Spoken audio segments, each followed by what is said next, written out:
welcome to Fools with Tools.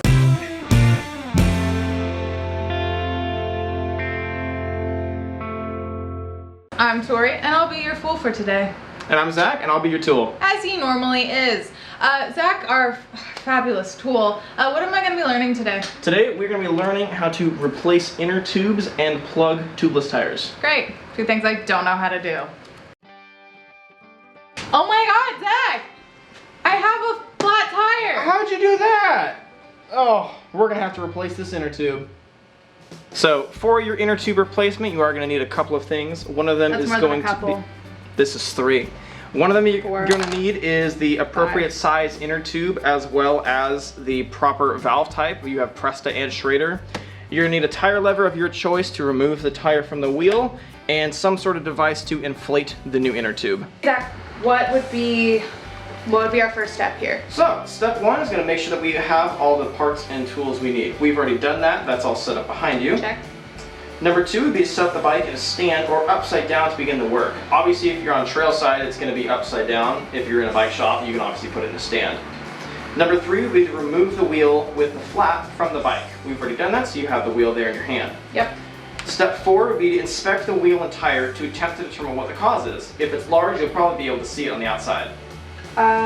Negative, Ghost Rider. Alright, so moving on to step number 5, we're going to use our thumbs to pop the bead of the tire off the rim. Okay. Will I feel it, or is it just like a push it? With that one, you're just going to push it real good.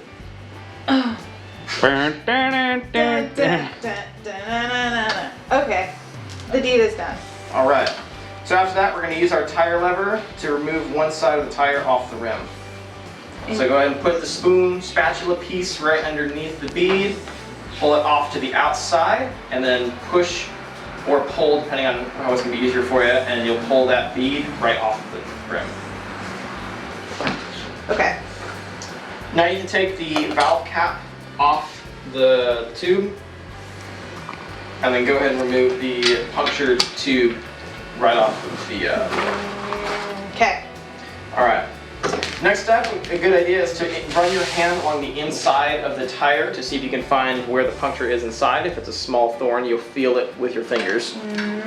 Nothing. Alright, sounds like we just had some problem with the actual tube itself. If you can find the thorn, obviously remove it, and re-inspect to verify all the puncture causes have been removed. Once the tire is free of thorns, go ahead and install your new inner tube. At this point, you're going to want to make sure that your inner tube is inflated just enough so that it holds its circular shape. This will make it a lot easier to install instead of it just being flat. Starting on the other side of the valve hole, we always want to finish at the valve. Go ahead and do opposite? Opposite, yeah. Okay. Start on the opposite side of the valve and go ahead and start pushing the bead back onto the rim. And do I like follow my hands around? Yep, just go ahead and follow your hands all the way around once you get to the valve. Doing great. Going great. Okay. Doing great. This is fine. Don't worry, I'll get there. I'll get there. Tip, please? Start with little baby steps, right where it's not on yet, and then just gradually work your way up. I'm getting an arm workout right now. That's the nice part about being a mechanic. Ooh, I'm so fit. Okay, did it. That's so easy. That helped. Okay. All right, and then I broke a nail. Uh-oh. I don't think we fixed those here. Okay, what next? Next, you're going to want to inspect all the areas you just push the bead back onto to make sure the new tube is not pinched anywhere underneath it. If you inflate it while it's pinched, you could pop the new inner tube you just put in, and then you'll have a really bad time. From my knowledge, it looks good. I'd give it the all clear. All right. Now you can start to inflate the tire a little bit. Go ahead and put that hand pump back on there.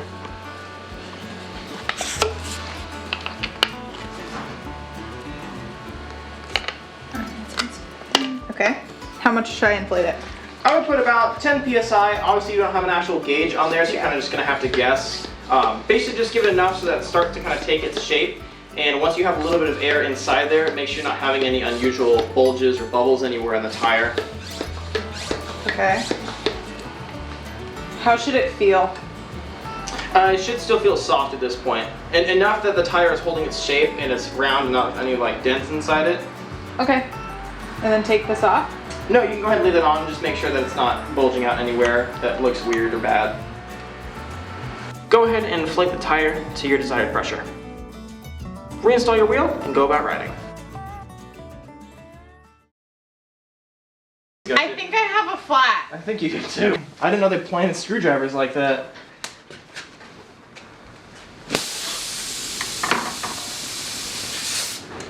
We're gonna need to plug that. I think it's sealed. You can hear it. I think it...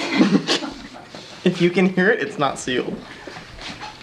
Okay, so how do I plug my flat? Well, so first off, we're gonna make sure we have all the parts and tools we need. So that's gonna be your inflation device and the plug kit. Check. With this, we're not gonna need a tire lever, we're not gonna need a new inner tube, that's not what the actual thing we're doing. Okay. Next would be to inspect the wheel and tire to attempt to determine cause. Pretty easy. Got our hole right Yeah. Found it. there. Once your hole is found, begin prepping the plug kit based on how large of a hole you have found. So we can take our Dynaplug kit that we have there, open it up. Looks like we already have it set up with the cone-shaped plug. That would be a good one for the hole we have. Okay. At this point, we can actually just get ready to throw the plug right into the tire. So we want to make sure that the tire has a little bit of air in it, so enough that it can still take its shape. Yeah. That should be plenty. In with the with the pick, Oh, I'm okay. And oh. just like that. Awesome. So Okay. now that that's installed in there. At that point, once we got it installed, we can go ahead and unscrew, or just go ahead and pull our actual plug out. Yep, just like that. Okay.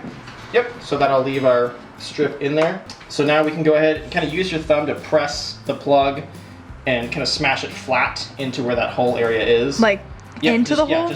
just like that. To kind of keep it flat. If it's sticking out like that, the trail can grab it and pull it out of the wheel. Like the way it we don't- is? Yeah, obviously we don't want that.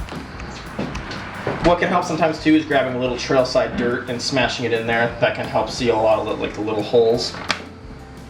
How's that more? Nope, that looks like good. Okay. And then you can go ahead and take your inflation device. This time we'll be using a CO2. Okay. So we will need to prep the CO2 kit. So we will need to puncture CO2. It's already threaded on there, but we need to thread it on a little bit more to actually puncture it. Will I hear it? Yes, you'll hear it. Okay. Go ahead and keep threading it. Awesome. Okay. So now we're punctured.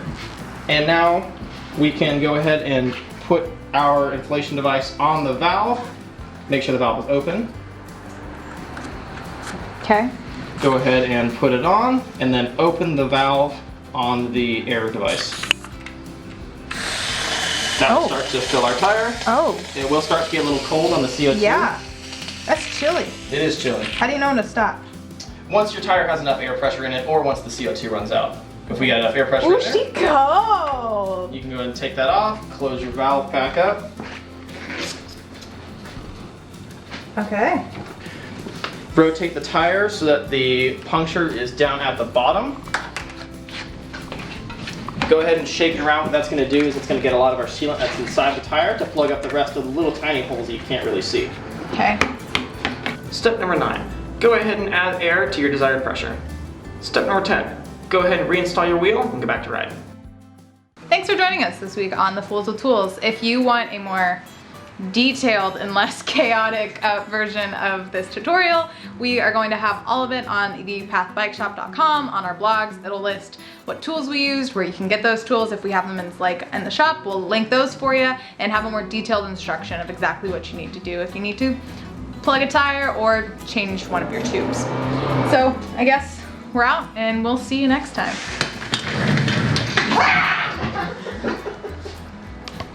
Is that going in? Yeah, of course it is. Good, I'm connected.